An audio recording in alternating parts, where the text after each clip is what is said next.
Hello, hello. Welcome to this episode of On the Level. My name is Dr. Erika Pryor, and this is a podcast exclusive for members of the Epic Career Network. So if you're not on the network, you'll definitely want to join because these conversations are amazing as we tell stories and get profiles and just hear about people, their career journeys, as well as some interesting things around tech and business, because those are topics that I love, as well as Black popular culture. So on this episode, I have the amazing, formerly known as, oh no. Okay, I won't say it out loud.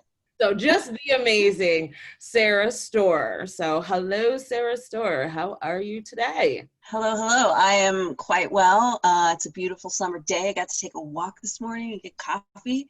And is there really anything better than that in life? Wow, you're really like living in your moment right now. I love it. I love that my moment includes a walk and coffee. Yeah.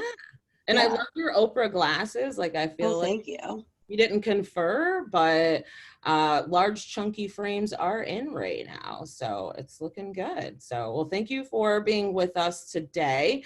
This is also another full circle moment because Sarah was with me on my first podcast, Digital 411, where we used to film in the top of a carriage house, which is basically a garage where to live, just to be honest, and it turned into a podcasting studio. So that's where we kind of first got invited. And then you had a stint. I clearly remember that you had a podcast at one point, and I remember the original name of it was going to be something like Strawberries and Chocolate. I don't know. Yes. I don't know if that made it to the cutting room floor or not, but like, tell me, you did used to have a podcast, correct? I did. So I did a podcast with Elijah Young, and we ended up calling it Relations, the podcast. And we talked all about. They got booed. Okay. Yeah, Strawberries and Chocolate. That was fun for a second, but we also were like, maybe we should do something that actually makes more sense with SEO. And and we came with Relations. And you know what? That thing did really, really well. Our episodes still get listens to this day. But I think we just burned out on that thing. We were a little too aggressive. That's what happens when two type A people are like, let's do this. And then it was a little too much.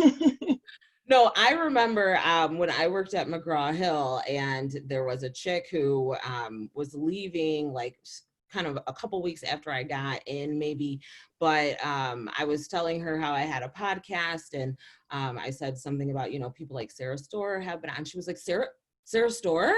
You mean of the Relations podcast? She was like, oh my God, that podcast like got me through my divorce. She was like, I listened religiously. She thought I was very cool because I knew you in real life. And I'm like, well, she's here in town. Like, she's a regular person. She is not that cool. So calm down, lady. Like, oh my God. I was like, okay, yeah. So your podcast definitely had an impact on it folks. Did, yeah. I think about Elijah Young to this day. I wonder what he's doing. Have you heard from that man? I have. He's doing pretty well. We haven't talked maybe in a couple of months, but he's got 2 twin little boy babies.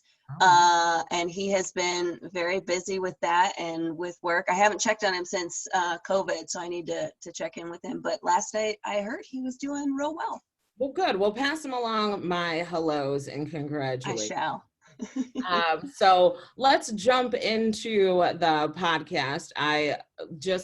So career pivots, this is like literally the perfect topic for you because you have literally made some very hard career pivots in your most recent past and, even further back. So I'd love you to kind of just give us a little bit of your backstory and some of the things that you've done and what's kind of led you to where you're at today. Oh man, let's condense the backstory. No, right. I got my master's degree. I feel like my master's degree is where things sort of started for me in like actually pursuing something meaningful to me and what I wanted to invest in. So I got my master's degree in 2008 is when I think I graduated. And that sort of led me down a marketing path that I was in for almost a decade, if not a full decade. And I didn't I don't know that I loved it, but like I liked the opportunity to be creative. I liked to think about, you know, how are people interacting with content? How can content lead people to take certain actions for business? And that was very satisfying for a really long time. And then in 2012, I met a group of people in an improv class that we all just sort of fell in love with each other, and decided that maybe improv doesn't necessarily have to be a hobby. Maybe we can make some money off of it. And because I have zero chill, I was like, okay, we're gonna make some money. And that actually became my full-time job in 2018, was running our little improv company that we started. And we grew our classes, you know, reaching hundreds and hundreds of students in Central Ohio. We had, you know, a great roster of shows. And literally like February 27th of this year, we announced we were opening a theater downtown, which is still happening. I was so excited. I was like, wow, this is amazing. Like, yes. they have their own venue. Like, this is going to be so great. I remember Yes. being so excited for you. It is still going to be so great, but like everybody, COVID definitely had an impact on our business. So the business is still happening. It's just delayed for anywhere, and we don't know. We know it's happening, but it's delayed. We'll say 6 months as like a hopeful projection. And then in that time of COVID, when everything was shut down, and you know, I'd made my whole life this improv comedy thing, realizing that like, that's not what people need right now. Like, yes, people need to laugh, but like, do they need me on my Zoom call? Like getting through a scene? No, they don't really need that. So I sort of had this whole existential crisis about like, what have I built my life around? And how am I having an impact, a direct impact on my community during this time and into the future? So I love your Facebook post, the terribly long one that I read at least 2 or 3 paragraphs of, and then I was like, God, this. Thank you, I appreciate that. I remember in there you were saying, you know, when realizing that my job was not essential is when I really sort of had to like take note of what am I doing today, and then what do I want to do, and then having the conversation on a Zoom chat where you're partially toasted with some of your being like, let's figure out what we would do if we were in the zombie apocalypse. Mm-hmm. Yeah. So, yeah, non-essential, that term like hit me in my heart place, like real hard. So we were having this conversation on a Zoom call, and I was like, what would your role be in the apocalypse? You know, nobody's choosing entertainer. Comedian. Comedian. I'm the jester. You will be the first to die. So I said, and I really meant this, I was like, I would be the medic. I would figure some shit out. I'm not bothered by blood. My sister has a story of like when my nephew had a seizure when he was little and she was panicked, and I'm like, I got this, everybody calm down. And like, I just go into like this very focused mode. I also come from a family of medical professionals. So I was like, yeah, medic, I'm hammered, I'll be the medic. And then the next morning I woke up and I'm like, no, really, I actually could do this. And it's this weird side interest thing that I really could do. And when that sort of hit me, I was like, there's really no better way for me to have a positive and lasting impact on my community than in healthcare and in nursing. And also pretty much at the same time, I'm like, you know what nursing needs is people with a sense of humor. And I'm like, I got this. So I started doing my research, and within like a month, I had picked my school. I was accepted into my school. I had signed up for my prereqs. So I am now like neck deep in science classes that I have not taken for 20 years. And it is an adventure. I really admire you, because I don't know that I could go back to school. And so, you know, I want to hear you kind of talk a little bit just about the challenge or opportunity you saw in really like making that decision, because I think for a lot of people, you know, retraining, upskilling, it sounds great, but it also sounds like very intimidating. And I know you did a lot of research to come to the program that you decided on, but like, tell me a little bit about that process of just making that decision to make that commitment. So I think the first thing I want to say is, after my master's degree, I have been very vocal about telling people I will never go back to school again. Because I was like, no. And COVID just changed everything. It changed everything. It really helped me shift my perspective on what school could do for me and the ends that I can gain from going back to school. So in my decision-making process, I had two things that I was looking at. One, what program is going to put me into the field the fastest? And two, which program really comes most highly recommended from other healthcare professionals in the field? So I just sort of did an informal survey of my friends that are in the healthcare field. And I was like, what nurses are the best? Like which ones are consistently doing a great job? And everybody across the board was Mount Carmel #1. So I was like, okay, this is what I'm going to look into. And I looked into a couple other programs as well, but looking at that other factor of what will get me into the field the fastest, everything else had at least a 3 to 6 month graduation date after what I could do with Mount Carmel. So yeah, I mean, school is it's a big decision, right? First of all, it's a lot of money. As I was going through the application process, like you just get dinged with fees again. And like you think you're done, and then they're like, it's $50 for this person to look at your thing. And I'm like, how do people without resources go to school? I really don't know. Our system is fucked up. Sorry, can I say fuck? Thank you. It is fucked up. It is weighted against people who do not have money, because it's at minimum $200 just to apply to places, minimum. Yeah, it's really expensive. And I don't remember what I was saying. I was about to get ranty. I like to talk. About the decision-making process to go. And since I knew the direction I wanted to go into, I think one of my strengths is that I'm very good at, like, if I have the information and it makes sense, I can make a yes or no like that.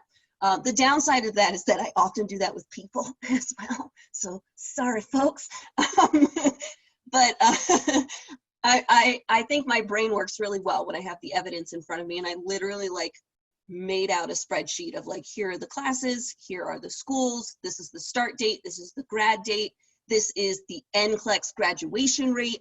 And I looked at all of those things, and it was once I saw that data in front of me, it was a very easy decision from there. Well, I think the important thing from that too is, number one, obviously do your research, do your due diligence to figure out what's going to get you where you want to go. But number two, imagine where you want to be first. Because I think it's really easy to be I'm going to do some certifications, I'm going to Coursera, I'm going to do all that. And that may be great, but where is the end point that you want to be with this new additional knowledge and certification that you've acquired? And then once you can kind of imagine that, then you can really sort of assess the programs to understand what your commitment is going to be and if it's going to be worth it. But and of course, you're absolutely right about the amount. And so I think one of the great things that COVID has at least been able to offer people is a lot of companies offering their content, their information, their resources free of cost or low cost or no cost, which at least makes some of that, some of those hurdles manageable. And I know in Franklin County, they're even offering it's tiny, but it's a $250 stipend that you can use for retraining or upskilling that I actually use to learn how to create this platform. So, wow. Yeah. So, it's not a lot, but hey, I'll take your $250 and I will totally use it for something.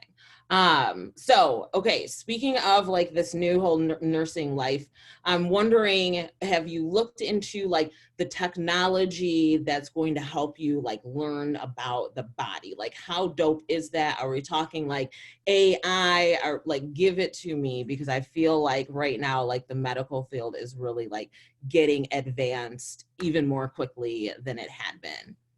Yeah, so I'm not in a hospital setting just yet to see what they're using literally in the field, but I will say one thing I'm so grateful to be going to school now is that online learning is pretty incredible. Columbus State, all of the classes are forced online. They have no in-person meetings, so we can't even do labs in person.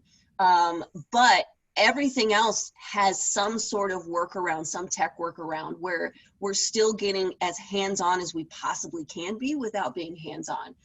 So all the remote learning, we have sort of Zoom-like meetings where we get to meet with our instructors in person. I have these textbooks now that are incredible. They're e-textbooks that literally it will tell me, it knows how long I've been reading, and this little light will start flashing and it's like, you need to start practicing what you read. And it'll immediately take you to a set of questions about what you just read. And it's like, okay, you've answered enough, go read again. And then it tells my teacher that I've done that work. It's pretty incredible. And I've really enjoyed that aspect. It's helped so much with my transition back into learning. Wow, that is phenomenal. I had no idea. That's amazing. Okay, so at least when it comes to like customized, personalized learning, there is, I mean, because that's an amp up level, right? And like you wouldn't get that level of engagement in a classroom or with an instructor or in a traditional setting in any way. Like that just isn't something that's facilitated. So to be able to sort of have like this personal learning assistant, basically, like, because I found that to be really helpful, like in workout programs where they're like, time to run, and I don't have to like keep up with it. I don't have to think about it. I'm like, okay, just do. And okay, it's time to walk. Like that's very helpful, you know? So I can imagine having, okay, you've read this long. It's now time for you to actually do application. Here's some questions that, I mean, that's amazing. That's awesome. Yeah, and between that and something, again, a resource I did not have even in my master's program and certainly did not have in my undergrad is YouTube. The amount of free information of all kinds. So microbiology that I'm in right now, I'm doing okay, but the sheer amount of information is just insane. So I found it is a children's program. I don't care. It's a children's like cartoon about microbiology, and I watch that after I'm done with my in-person class stuff because it's just supplementing my knowledge, and that didn't exist 20 years ago. Like that to me is amazing. They're little amoebas and they tell me about things and I love it. It's probably like a good way to reinforce and yet decompress all at the same time. That's good. Yeah. Awesome. So our last topic, of course, is Black popular culture. And Sarah, you have been pretty active both online as well as offline. I see your Virgo status. I just see you constantly like doing runs of any variety. Like, please tell me what to do. Can I help? Is there some way to help? Like, I really appreciate that. And I appreciate that you're a strong ally, because we definitely need allies in the fight. And so I want to ask you, and this may be controversial, I'm sure you have a lot to say about it, is regarding these statements that companies are making about, they have come out to say, we support Black Lives Matter, we support Black communities. Because my perspective is that if you're doing that already, you probably don't need a statement to tell people that you're doing it. And if you're not doing it and you have a statement to say that you support Black Lives Matter now, like what happens after the statement? Like, so what's your thoughts? So I think it's kind of a weird line, right? Because now is not the time to be silent. And I think even some folks that have been doing the work in the background, I still sometimes think that it's important to publicly say, here is where we stand. The downside of that is like, you can see so many of the companies where like some marketing and PR team were like, we care. How are we going to show that we care? And it just like, it comes off as, I don't know, maybe very copy paste, if I may use that term, you know, the same sort of graphics that everybody's using. And it sometimes in those cases, it feels very flippant instead of genuine. So I think a company that I've really appreciated, and I don't know how much everybody appreciates it, is like Ben and Jerry's has been so unfiltered. Which I feel like is really needed. Like it doesn't feel like it's passed through any sort of like corporate PR, like let's make sure that we say this correctly. It just it feels like it's from the heart. So I think that that's where the line is, there's been a lot of companies that it just feels a little too slick. Like it went through like 8 different reviews. And then there's the companies that are like, you can feel their collective heart in it. And those I feel like are okay. But maybe have like a very, excuse me, skewed perspective as like two, former recovering marketing professionals. So when, Sarah's talking through like, it's gone through 8 reviews and it's really slick versus like Ben and Jerry's, who, kind of their outspoken nature is also very on brand for them. Mm-hmm. So I think another reason why it feels very authentic versus someone who it's not on brand for them to speak, but they've decided to do so in a way that really sort of looks like how everybody else is speaking, because it's not really part of their brand, or they don't know how to incorporate the conversation as part of their brand. So like an example of that, a friend of mine used to work at REI, which is like the outdoor she clothing store or whatever. And she was sort of calling out REI and other like outdoor clothing / retailers, say like your a North Face or a Columbia, about not saying anything about the incident with the bird watcher and Amy Cooper, I think, calling the police on him. And they're like, this seems like a great opportunity for your brand to come out and to say something about this, because this is sort of really within the domain of what you do, which is helping people enjoy the outdoors in ways that are meaningful for them. And so I think had REI or North Face or someone sort of came out around that moment, it would have felt really, genuine and authentic, because it's like, yes, that is what we do.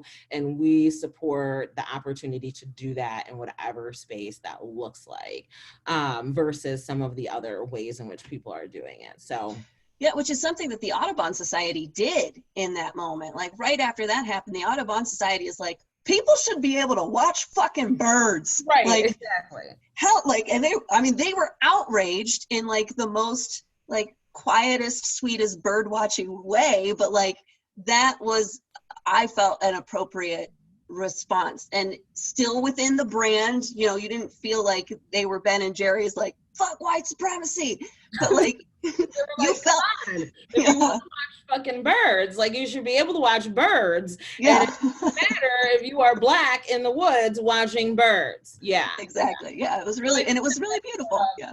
Yeah, I think that's the good lesson to learn here, is if you're going to make a statement, find a statement to make that is going to be authentic to like what your brand is and like what you care about, or else it's going to come off as disingenuous and it's going to come off as contrived, or as Sarah says, cut and paste. So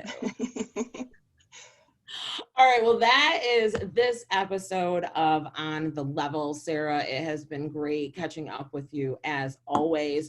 If people want to reach out to you, they have questions, they want to dig into your successful and unsuccessful pivots, what's the best way for people to contact you?